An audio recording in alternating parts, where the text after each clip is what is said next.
গোটা বাংলাদেশের মানুষকে এলপিজি কার্ড দেওয়ার ঘোষণা করলেন প্রধানমন্ত্রী তারেক রহমান। তো ফ্রেন্ডস, সেই এলপিজি কার্ডটি কি, এতে কি কি সুবিধা পাবেন, কারা পাবেন, কিভাবে পাবেন, এই ভিডিওতে আপনাদেরকে বিস্তারিতভাবে জানিয়ে দেব। অবশ্যই ভিডিওটি শেষ পর্যন্ত দেখবেন। তার আগে আপনাদের কাছে ছোট্ট একটি রিকোয়েস্ট করছি, আপনি যদি আমাদের এই ফেসবুক পেজটিকে এখনও ফলো করে না থাকেন, তবে এইরকমই নতুন নতুন ভিডিও সবার আগে দেখার জন্য অবশ্যই ফলো করে নেবেন। পরিবারের নারী প্রধানদের আর্থিক সচ্ছলতা নিশ্চিত করতে ফ্যামিলি কার্ড চালুর পর এবার গৃহিণীদের রান্নার ঝামেলা কমাতে এলপিজি কার্ড দেওয়ার ঘোষণা দিয়েছে সরকার। সোমবার 27 এপ্রিল যশোরের উলসি খাল পুনঃখনন কার্যক্রমের উদ্বোধন শেষে প্রধানমন্ত্রী তারেক রহমান এই নতুন উদ্যোগের কথা জানান।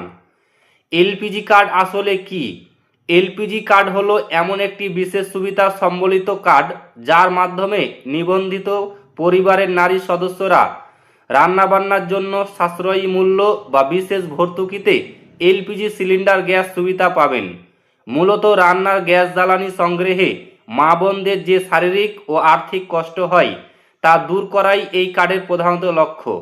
এই সুবিধা কারা পাবেন? সরকার প্রধানের ঘোষণা অনুযায়ী এই কার্ডের প্রাথমিক লক্ষ্য হলো দেশের নারী সমাজ। গ্রামের নারী যারা লোকরি বা খড়কুটো দিয়ে রান্না করতে গিয়ে ধোঁয়ার কারণে স্বাস্থ্য ঝুঁকিতে থাকেন। শহরের নারী, নিম্ন ও মধ্যবিত্ত নারী যাদের জন্য এলপিজি গ্যাসের উচ্চ মূল্য বহন করা কঠিন। কার্ডে কি কি সুবিধা থাকতে পারে?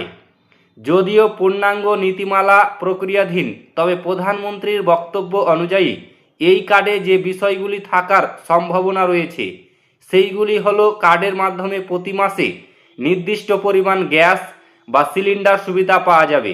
বাজার মূল্যের চেয়ে অনেক কম দামে গ্যাস ক্রয়ের সুযোগ থাকবে। ডিলার বা নির্দিষ্ট পয়েন্ট থেকে কার্ড প্রদর্শন করে দ্রুত সিলিন্ডার সংগ্রহ বা রিলিভ করা যাবে। তো ফ্রেন্ডস, বুঝতেই পারলেন এলপিজি কার্ডে কি কি সুবিধা পাবেন। ভিডিওটি ভালো লাগলে লাইক করবেন, শেয়ার করবেন এবং ফেসবুক পেজটিকে অবশ্যই ফলো করে নেবেন।